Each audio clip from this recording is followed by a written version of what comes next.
estás? Te procuraria na porta. Fala galera, boa noite. Eu estou aqui para abrir o nosso culto do Na Moral. Sejam muito bem-vindos. E continuando a nossa série do Catecismo, a nossa pergunta de hoje é: como nós glorificamos a Deus? E para isso eu vou ler com vocês Deuteronômios 11, 1, que ele diz assim: amem o Senhor, o seu Deus, e obedeçam sempre aos seus preceitos, aos seus decretos, às suas ordenanças e aos seus mandamentos. E a gente glorifica a Deus quando nós obedecemos ao seu mandamento, quando a gente ama de todo o nosso coração e quando a gente serve as outras pessoas. É quando nós entendemos que o amor de Deus é tão grande para nós e isso nos constrange de tal maneira que nos torna irresistível vir até Ele. E a gente não faz mais as coisas com medo, com castigo que Ele possa infligir em nós. Mas sim, a gente faz ou deixa de fazer algumas coisas para que esse amor que Ele deu para nós respondemos a Ele em amor da mesma medida. E é assim que a gente glorifica a Deus, quando nós obedecemos aos seus mandamentos, quando amamos a Ele de todo o nosso coração e quando nós servimos as outras pessoas, quando nós servimos a nossa comunidade. Feche seus olhos aí que eu quero orar com você. Pai, obrigado por tudo que o Senhor tem feito conosco, Deus. Cuida desse culto, cuida do louvor, cuida da Nath, do Lucão e do Mateus. Pai, obrigado por todas as pessoas envolvidas. Eu oro para que o Senhor abra os nossos corações, Pai. Abra as nossas mentes e que a Tua palavra fale no nosso coração de tal maneira que, Pai, se torne irresistível, Deus. Obrigado por tudo que o Senhor tem feito. Ensina-nos a glorificar de maneira correta a Ti, Deus. Obrigado, pois o Senhor tem sido Deus bondoso e misericordioso conosco. Obrigado por todas as pessoas e por todas as pessoas que o Senhor tem ajudado a alcançar, Deus. Em nome de Jesus, amém. Fala galera, que bom estar aqui com vocês de novo. E antes da gente começar, eu queria agradecer a você que orou pela minha vida, né, por tudo isso que aconteceu comigo nos finais de semana passado. E eu queria agradecer mesmo a você por todo o carinho que eu recebi de vocês, né, nesse tempo, por todas as orações, por todas as palavras de afeto, de amor. Isso fez muito bem para o meu coração e para minha família também, tá bom? Então um beijo super especial no coração de cada um de vocês. E agora vamos louvar o Senhor. Então compartilha aí o link com todo mundo, posta no seu Facebook, no seu Instagram, no seu Twitter e chama todo mundo aí para adorar o Senhor junto com a gente, beleza? Vamos lá?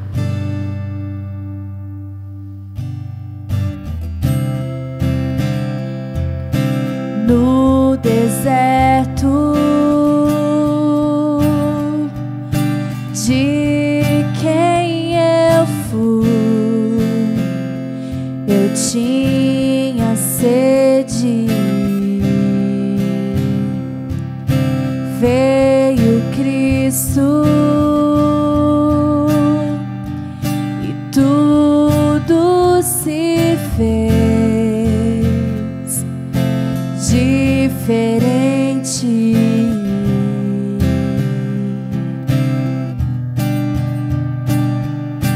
Ele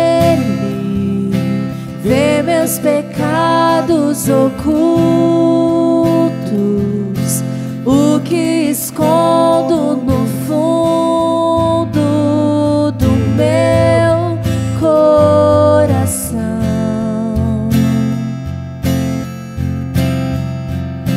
Derrama em minha vida água, limpa a sujeira e sacia essa sede. O que Cristo oferece, Ele é. No escuro de quem eu fui, eu tinha medo. Veio Cristo e tudo se fez diferente.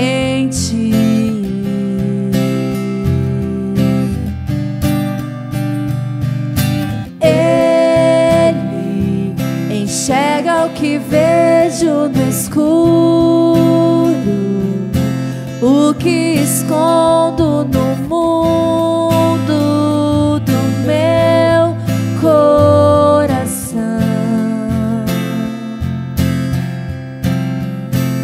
e espalha o barro que ainda faltava. Abre a janela pra luz me encontrar.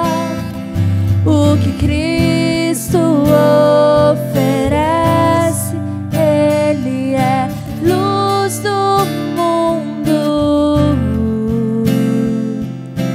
água viva. Cristo, Ele é Cristo, Ele é Cristo.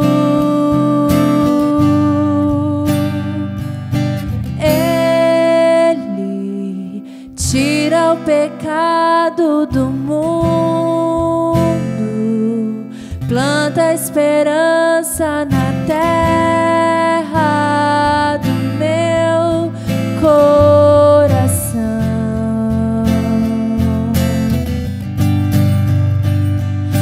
Cristo, pão que alimenta o faminto,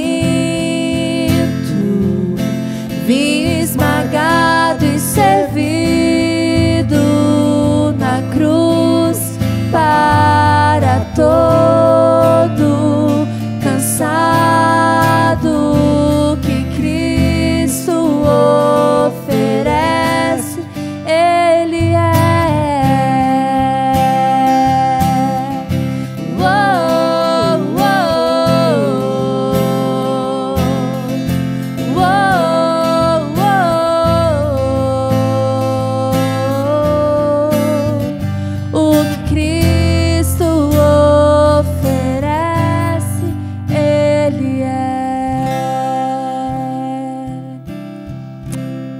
É isso aí, Deus é amor, é paz, é alegria e é graça, né? Graça do Senhor derramada sobre as nossas vidas.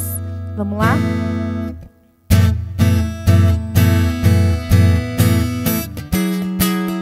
Liberto pela graça que abundou na minha ingratidão, unido em teu amor, minha culpa se vai.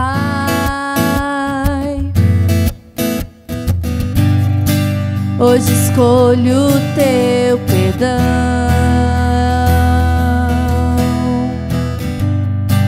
hoje eu vivo a chuva de graça imerecida que abraçou meu coração. Eu canto graça,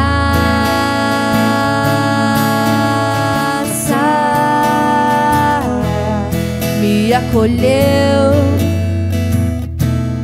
nessa canção.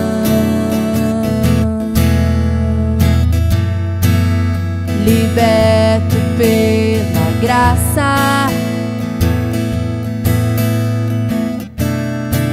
que abundou na minha ingratidão,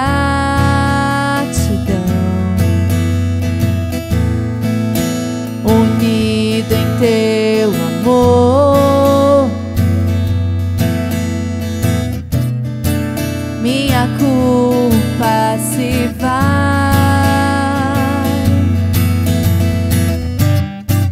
Hoje escolho o teu perdão,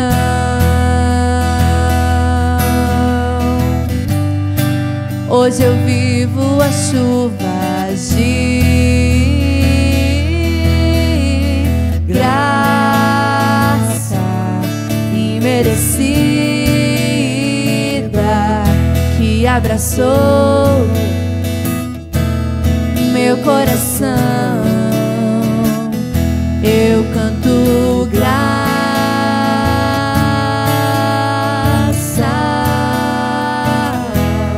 me acolheu nessa canção.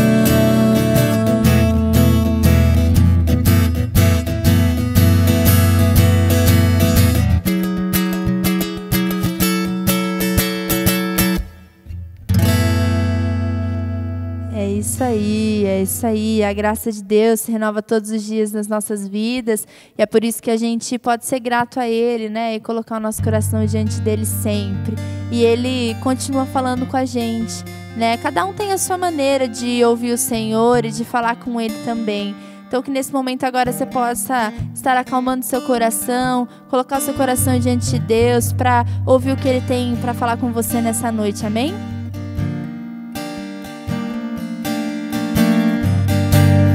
Como é incrível, não consigo explicar como você consegue, no meio do silêncio, ao meu coração falar. Eu não preciso de palavras, nem de grandes demonstrações.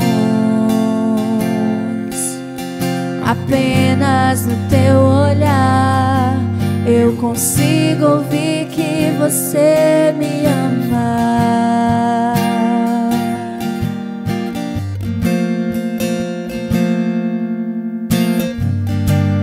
Como é incrível, não consigo explicar como você consegue, no meio do silêncio, ao meu coração falar.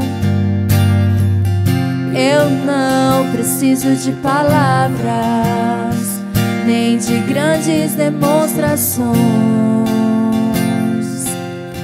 Apenas no teu olhar eu consigo ouvir que você me ama.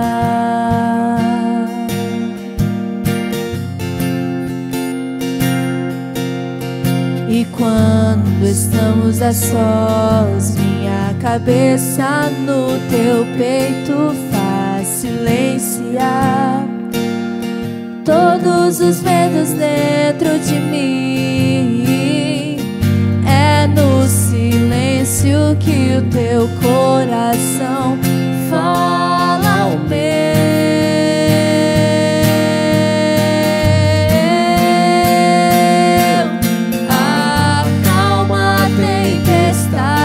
Do meu interior, minha alma agitada que quer sempre atenção, e as ondas de dúvidas que vêm como um turbilhão.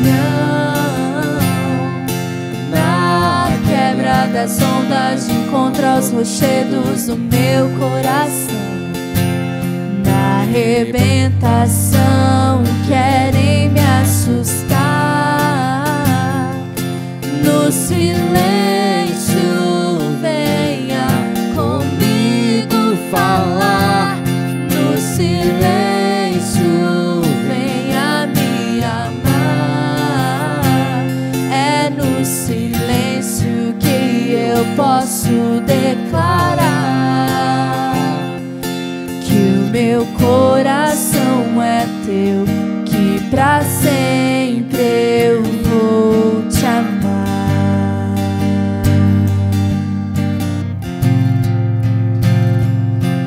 E foi de graça que eu recebi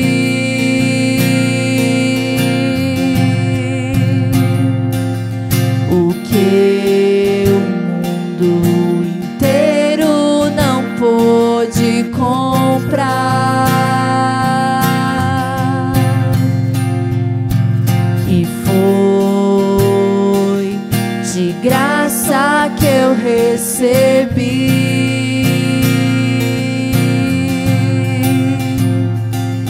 o que o mundo inteiro não pôde comprar.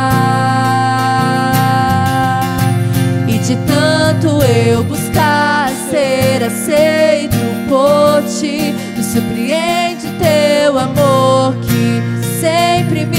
secou. E com toda essa graça me ensinou a acreditar que não sou mais eu quem vivo, e é você que vive em mim, que vive em mim.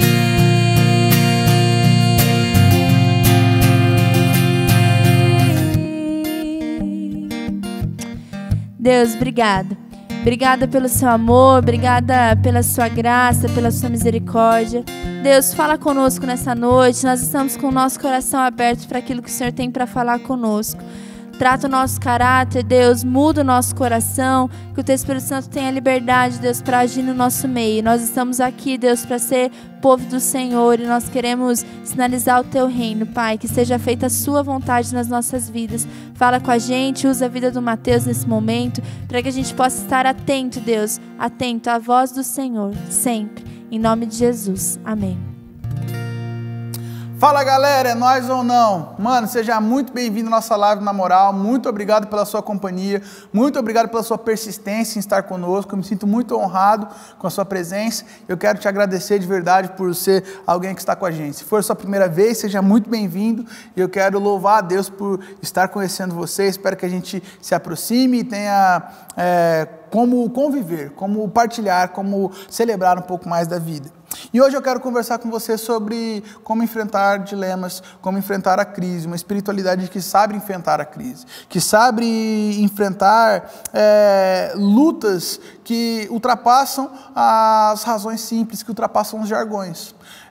Eu sei que você, assim como eu, está cansado de uma espiritualidade que se revela poderosa, se revela triunfante, se revela sempre de uma maneira dominante nas circunstâncias. Quando a gente está, por exemplo, num tempo de pandemia, essa espiritualidade não faz sentido nenhum. Essa espiritualidade que só tem palavras de conquista, quando a gente começa a perceber que pessoas morrem, pessoas estão doentes, queridos nossos estão enfrentando dificuldades, parece que não tem como a gente retribuir as circunstâncias naturais da vida com essa espiritualidade. E para conversar com você a respeito de uma espiritualidade que responde às crises, que responde a momentos de dificuldade, eu quero conversar com você a respeito do livro de Ruth. E mais precisamente da atitude que Ruth tem quando Noemi, sua sogra, perde todo mundo. Se você ler o primeiro capítulo de Ruth, do verso 1 até o verso 5, você vai ver que Ruth enfrenta uma extrema dificuldade. O marido dela resolve ir para o meio dos moabitas, lá no meio da tribo dos moabitas, o marido dela morre, aí ela está com os filhos e as noras, aí os filhos também morrem, ficam só as 3 viúvas lá, e aí Ruth... Aí Noemi resolve voltar para o meio do seu povo, e ela fala para as duas noras: eu acho melhor vocês ficarem. A minha angústia é grande, eu sou uma mulher largada, eu preciso voltar para o meio do meu parentesco e tal, e eu não posso garantir nada, eu não posso garantir sustento, eu não posso garantir nada. Uma das duas, a órfã, ela resolve ficar no meio dos moabitas, mas Ruth vira para Noemi e fala assim: para onde você for eu irei, onde você estiver eu estarei.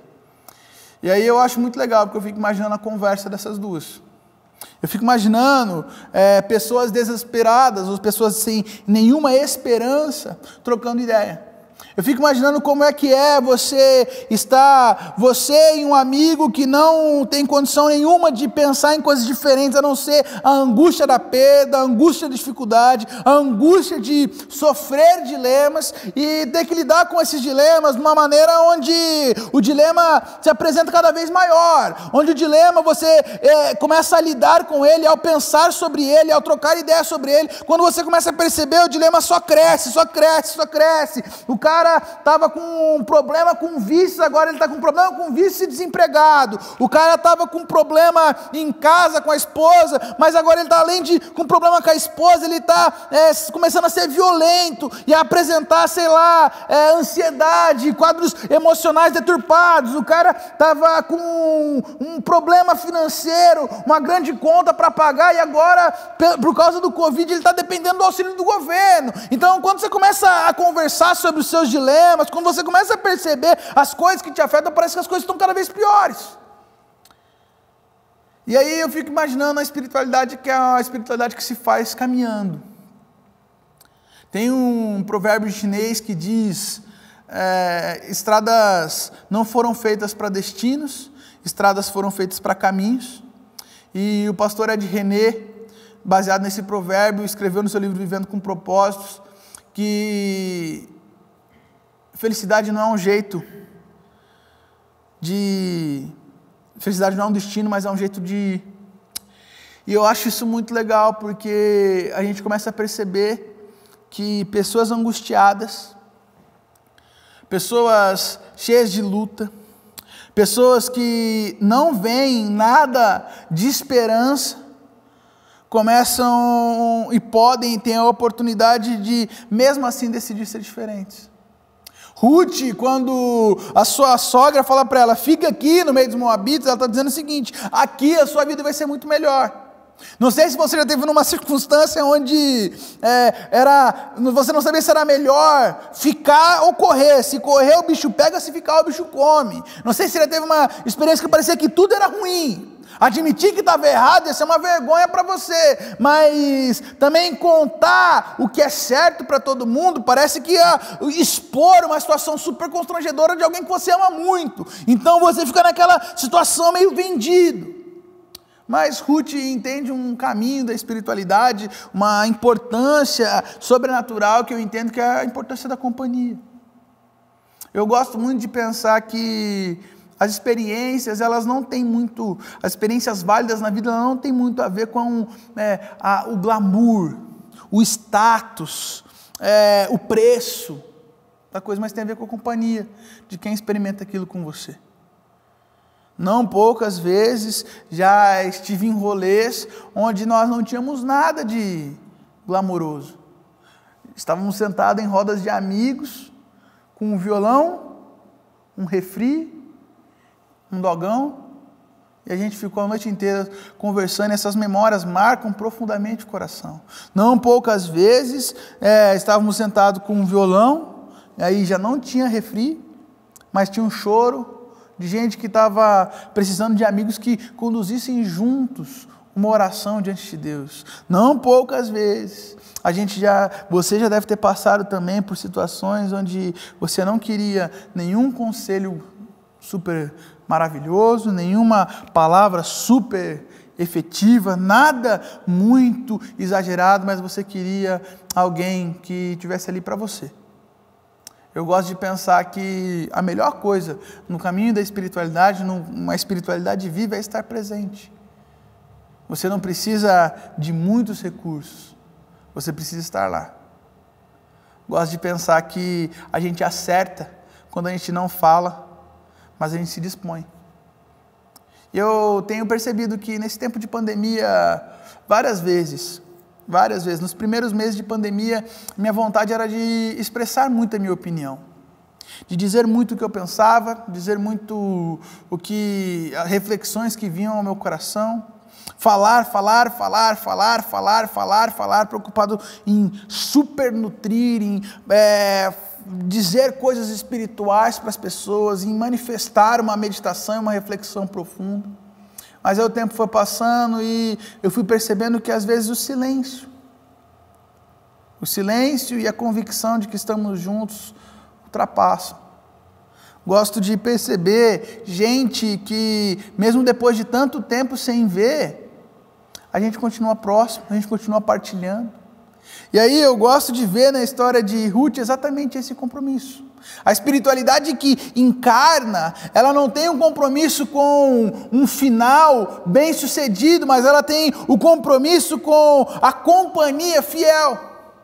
É muito melhor ser uma companhia fiel num tempo de angústia do que um amigo traidor por um processo mais lucrativo, mais exagerado, mais admirável.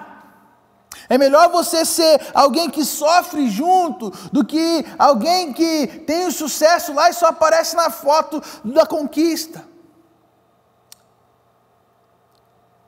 Eu costumo dizer que a Bíblia às vezes traz sentido para a vida de um jeito muito melhor. Os provérbios são cheios de textos que falam da quantidade de pessoas que se aproximam da gente quando as coisas estão boas, mas os provérbios também falam da quantidade de pessoas que aproximam, que fazem a nossa vida ter sentido de verdade, por causa da angústia que elas partilham com a gente. A vida de Noemi estava um caco.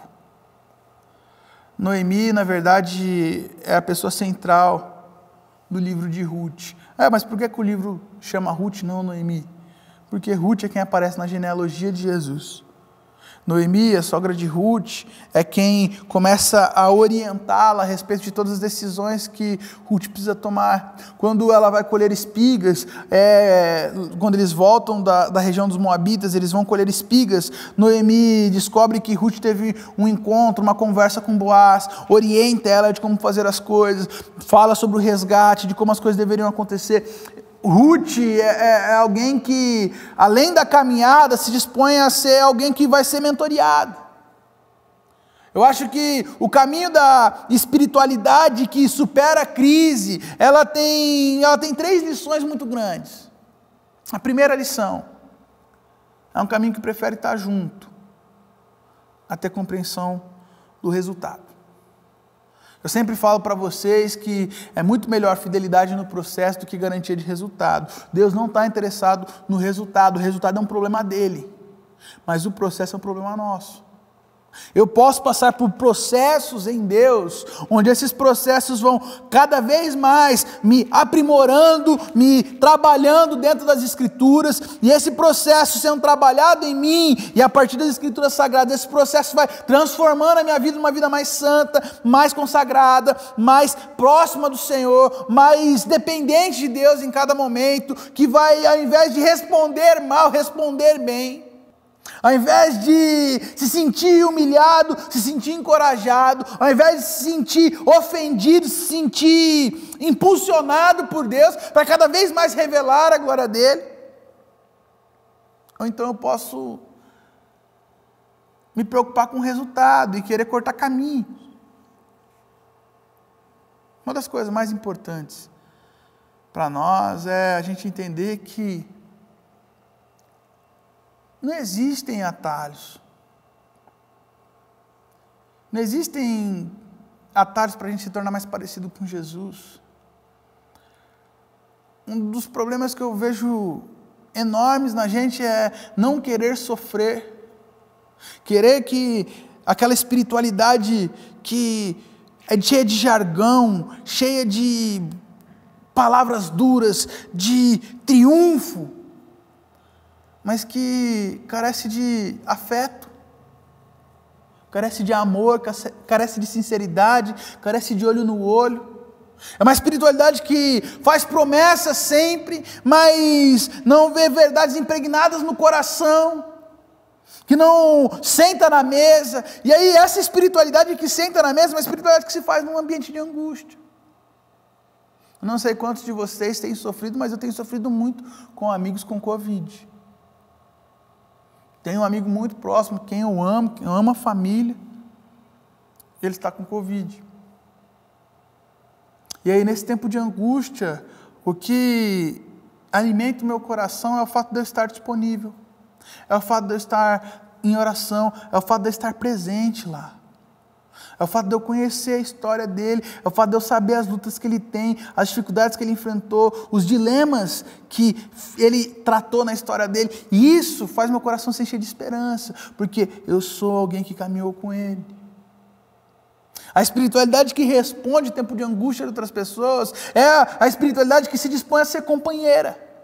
É a espiritualidade que se dispõe a ser realidade alternativa naquilo que está sendo vivenciado. Primeira coisa que eu quero dizer para você é isso. Se dispõe a uma espiritualidade que acompanha o caminho sem se preocupar com o resultado. Mas o caminho é de sofrimento, mas o resultado é um problema de Deus. Mas o caminho vai me trabalhar em muitas áreas, eu não sei se eu quero mexer, mas esse é exatamente o caminho que Deus quer mexer em você. Tome cuidado para não evitar os processos que Deus quer trabalhar em você, porque são exatamente esses processos que Deus precisa transformar na sua história. Tem uma espiritualidade que se importa com o caminho e não com o resultado. A segunda coisa que eu queria dizer para você, tem uma espiritualidade que se manifesta como alguém que quer aprender sempre. Ruth, em vários momentos da sua vida, poderia ter dito declarações de independência em relação a Noemi. Eu não sou mais sua nora, você não tem mais direito sobre minha vida, pare de falar como se você tivesse alguma coisa sobre mim, você não está nem aí, eu não estou nem aí para você, o que você pensa, deixe de pensar, você lá sabe como é viver como eu vivo, você lá sabe como é enfrentar essas dificuldades. Não. Esse não é o nosso espírito, esse não é o espírito da espiritualidade que caminha, não. Tem disponibilidade para aprender. Eu insisto nisso, porque nós precisamos aprender.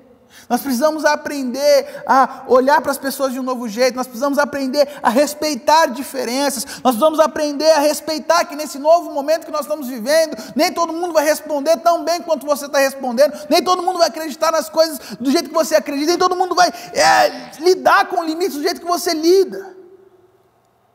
Eu quero desafiar você a entender que nesse processo,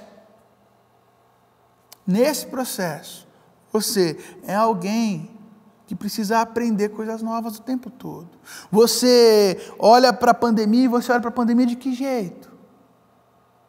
Qual é o jeito que nós geralmente paramos para pensar nela? Durante muito tempo eu olhei para a pandemia como o mal do século.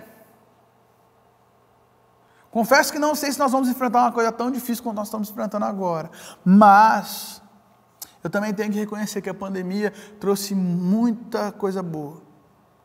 Obviamente não estou dizendo aqui, ou querendo diminuir a questão das mortes, dos enfermos, das dificuldades financeiras, das dificuldades econômicas, não é nada disso que eu estou dizendo, mas eu estou querendo olhar para a pandemia com coisas que eu aprendi no processo. Aprendi a importância da família.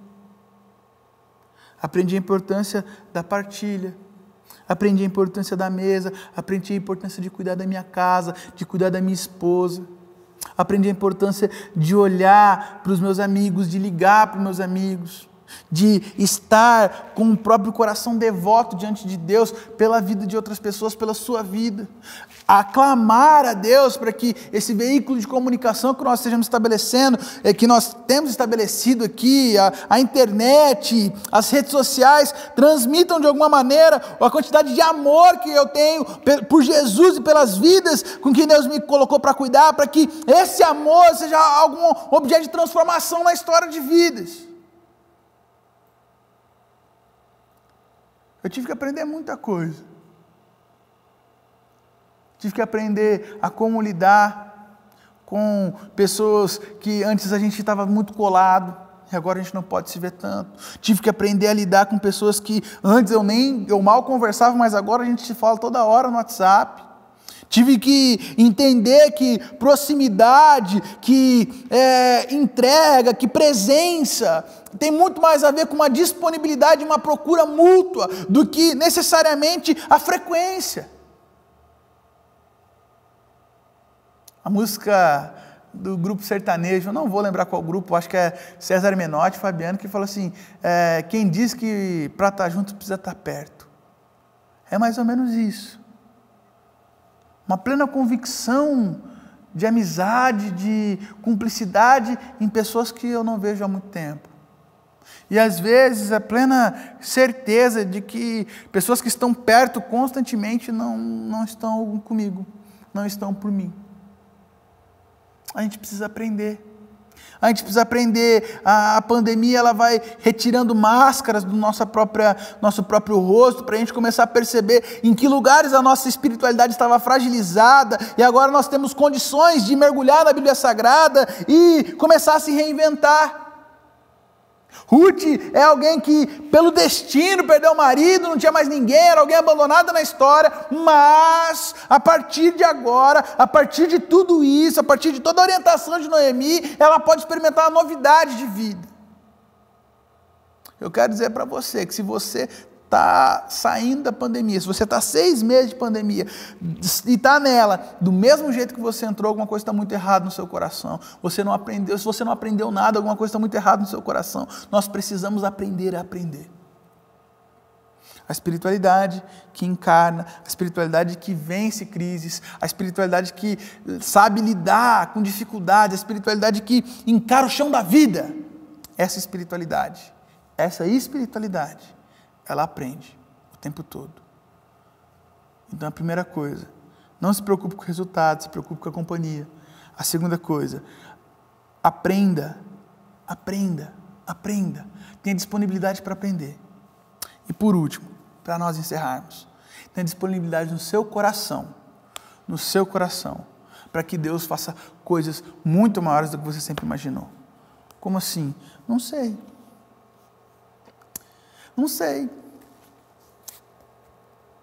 Se abra para coisas novas. Eu tô vendo adolescentes empreendendo.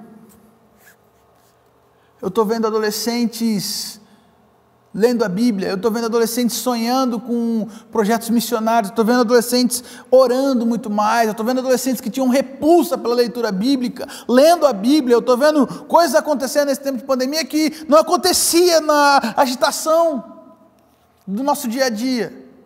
Lembra quando você falava da quantidade de coisas que você tinha? Agora você não tem essas coisas. Então se reinvente.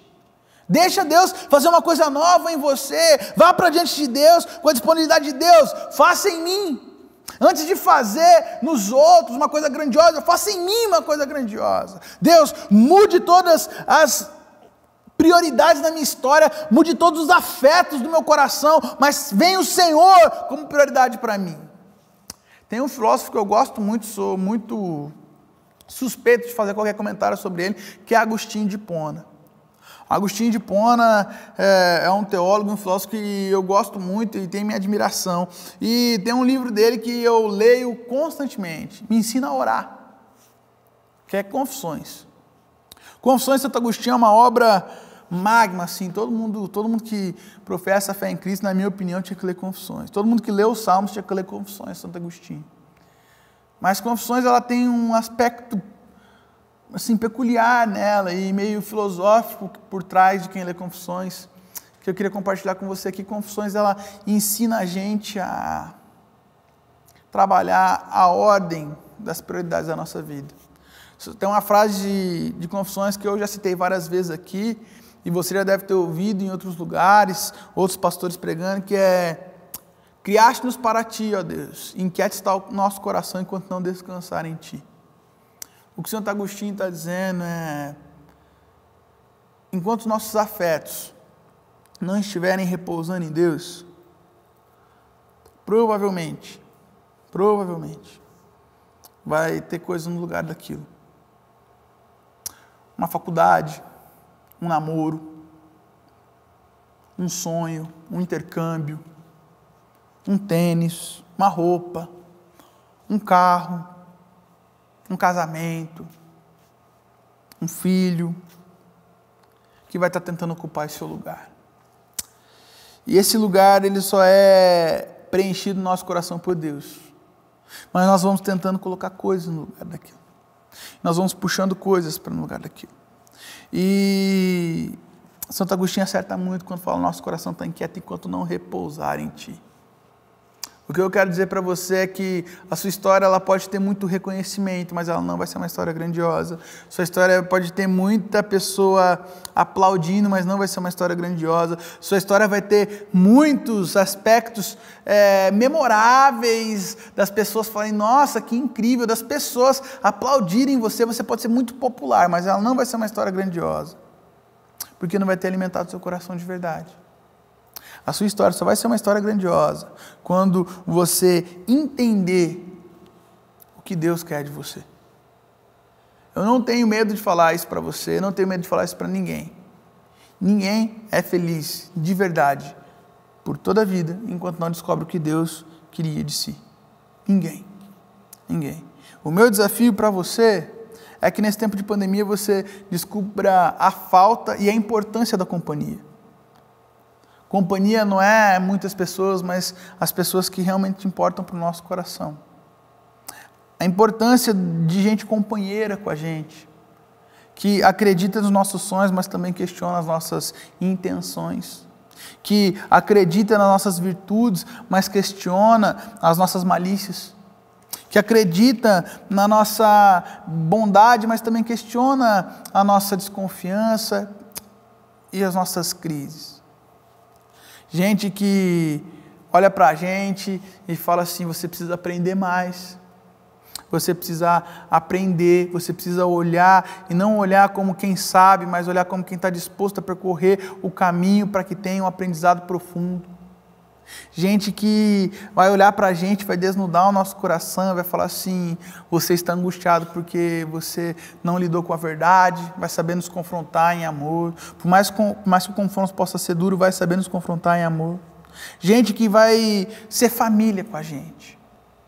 Mas também eu acho que nesse processo todo, a gente precisa descobrir o caminho de Deus, que é vivenciar uma história maravilhosa. Eu tenho certeza que Ruth não fazia ideia do que esperava ela. Mas ela foi, porque ela sabia o que ela tinha aprendido, a importância da companhia dela para a sogra. Ela falou: eu vou com você.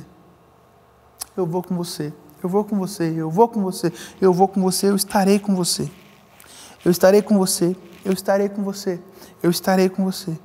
E aí, quando ela passa por todas as dificuldades, todas as orientações, ela aprende, ela experimenta a história grandiosa, ela olha para trás e fala assim: ainda bem que eu vim.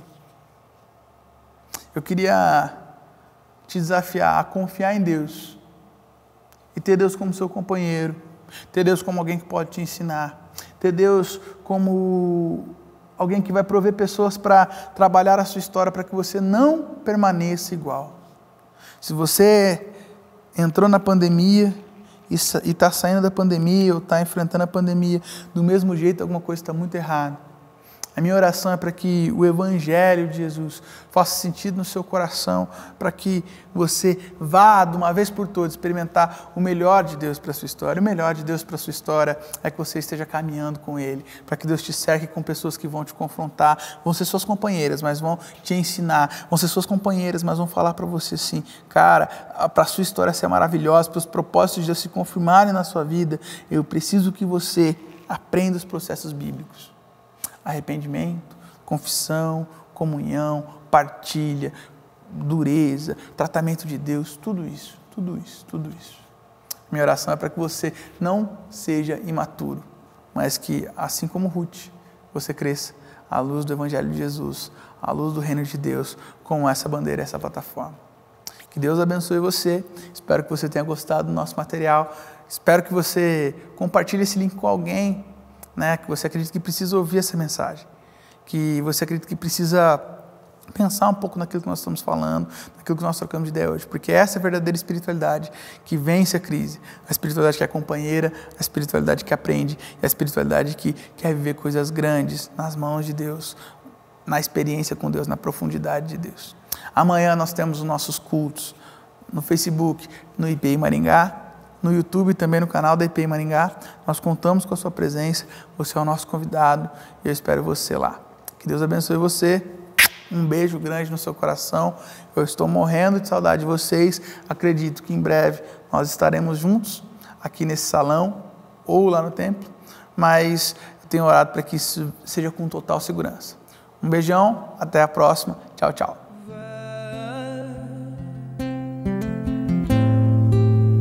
Onde há dor e cura, vai.